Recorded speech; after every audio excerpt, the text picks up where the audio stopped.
Samajwadi party के विधायक अबू आजमी ने औरंगजेब को महान बताया है। सपा विधायक अबू आजमी का कहना है कि औरंगजेब एक उत्तम प्रशासक था। उसने कई मंदिर बनवाए। उसके शासन के दौरान भारत की जीडीपी 24% थी और देश सोने की चिड़िया थी। आखिर क्या तथ्य सही है? ये कोई पहली बार नहीं है जब अबू आजमी ने ऐसा बयान दिया हो। जनवरी 2023 में भी इस क्रूर मुगल शासक औरंगजेब के प्रति इसने अपना समर्थन व्यक्त किया था। औरंगजेब को इस्लामिक साहित्य का ज्ञाता बताने वाले आज के नेताओं से ये सवाल है कि क्या वो औरंगजेब को इस्लाम का ज्ञाता इसलिए बताते हैं कि उसने अपने ही पिता और भाई को मरवाया था? क्या सपा के विधायक अबू आजमी अपने परिवार में या आज के भारतीय समाज में ऐसा करने वाले का समर्थन करेंगे? इसके दूसरी तरफ हम छत्रपति संभाजी महाराज को अपना आदर्श मानते हैं।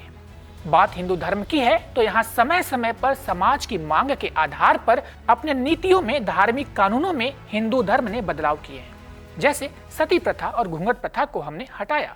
हालांकि ये भी मुगलों की देन थी, लेकिन इस्लामिक कल्चर को मानने वाले लोग आज भी किसी तरह का बदलाव स्वीकार क्यों नहीं करते? इसलिए औरंगजेब को आज हीरो साबित करने की कोशिश जो करते हैं वो देख ले कि कंस और महाविद्वान रावण की आलोचना हिंदू समाज में आज भी होती है। दूसरी तरफ छत्रपति संभाजी महाराज की वीरता को एक समय में भारत के इतिहास से गायब करने की पूरी कोशिश की गई थी, लेकिन कई किताबों और फिल्मों के माध्यम से संभाजी महाराज की वीरता को दर्शाया गया।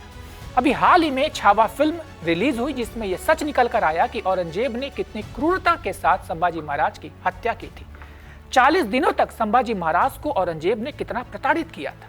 उनके नाखून उखाड़े, उनकी आंखें निकाली, उनकी खाल उधार दी, जीभ काट दी, लेकिन फिर भी संभाजी महाराज ने इस्लाम को स्वीकार नहीं किया था। जब संभाजी महाराज हार नहीं माने तब खुद औरंगजेब को यह कहना पड़ा कि संभाजी जैसे महान लोग मुगलों के घर जन्म क्यों नहीं लेते। जो लोग ये बात कहते हैं कि औरंगजेब के समय उस समय की अर्थव्यवस्था अच्छी थी, अब उस बात को समझते हैं।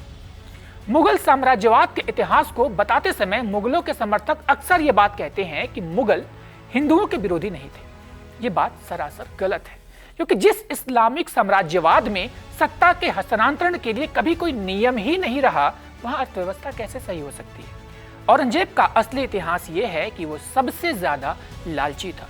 अपने बाप शाहजहां को जेल में डालने के बाद उसने आगरा के खजाने को अपने कब्जे में लिया था। औरंगजेब ने खुद अपने ही पिता शाहजहां से उसकी हीरे की अंगूठी, उसकी मोतियों की माला, उसके सारे गहने जबरदस्ती छीने थे।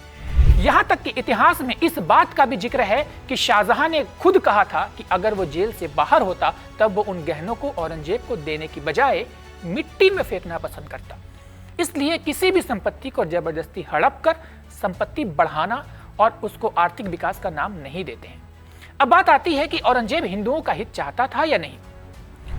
वो औरंगजेब जिसने अपने बाप शाहजहां को उसकी आखिरी सांस तक जेल में बंद करके रखा था, जहां से वो सिर्फ एक छोटी सी खिड़की से ताजमहल को देखा करता था।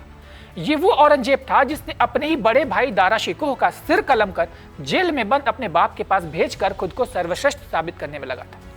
ये सोचने वाली बात है कि जिस औरंगजेब ने अपने परिवार में अपने बड़े भाई और बाप को नहीं छोड़ा, क्या वो हिंदुओं का सम्मान देगा? अरे हम हिंदुओं का इतिहास वो है जहां अपने बड़े भाई के वनवास के कारण छोटे भाई को जब राज्य की सत्ता संभालने की जिम्मेदारी मिली, तब छोटे भाई ने सिंहासन पर बैठना उचित नहीं समझा और बड़े भाई के खड़ाओं को सिंहासन पर रख दिया। अब बात आती है कि औरंगजेब द्वारा हिंदू मंदिर बनाने की, तब काशी विश्वनाथ की कहानी इस पूरे नैरेटिव को ध्वस्त करने में काफी है। मंदिर काशी विश्वनाथ हमारे 12 ज्योतिर्लिंगों में से एक है जिसे तोड़ने का आदेश औरंगजेब ने 8 अप्रैल 1669 को दिया था।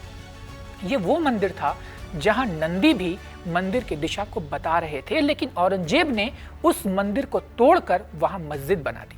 तो जब औरंगजेब ने शिव के त्रिशूल पर बसी काशी और भोलेनाथ की सबसे प्रिय नगरी काशी में सबसे पुराने मंदिर का ध्वस्त कर दिया, तब नए मंदिर बनाने पर सवाल ही नहीं उठना चाहिए। इसका उल्लेख तो आलमगिरी नाम की एक पुस्तक में भी मिलता है कि कैसे वहां पे मंदिर को तोड़ा गया। ये तो वही बात हो गई ना कि अपने पिता की हत्या करके दूसरे के पिता को अपने फायदे के लिए पैर छूना। यही मुगल का इतिहास है। इस पूरे वीडियो में ये सारे तथ्य आपको बताने का कारण ये था कि आपको ये बात समझ आए कि मंदिरों को ध्वस्त करना, अखंड भारत का धन लूट कर विदेशों में ले जाना और लाखों माताओं और बहनों के साथ मुगलों ने जो अत्याचार किया, उस पर एक सफेद चादर डालने का कार्य विपक्ष कर रहा है। अगर कोई इन बातों का जिक्र करे तो उसे समाज विरोधी, मानवता विरोधी बताकर राजनीति की जाए। वैसे विपक्षी पार्टियों के ज्यादातर नेता न तो राम मंदिर के दर्शन किए और न ही महाकुंभ में जाकर डुबकी लगाई, लेकिन औरंगजेब के ऊपर दिए बयान का बचाव करने वो जरूर आ गए। ये दर्शाता है कि उभरते भारत के समय में विपक्ष में बैठे नेता सिर्फ तुष्टिकरण की राजनीति करना चाहते हैं और अभी भी विकास की राजनीति से दूर देश को आगे बढ़ाने की राजनीति वो आज भी नहीं करना चाहते हैं और उसी जातिगत आधारित राजनीति को वो आज भी करना चाहते हैं।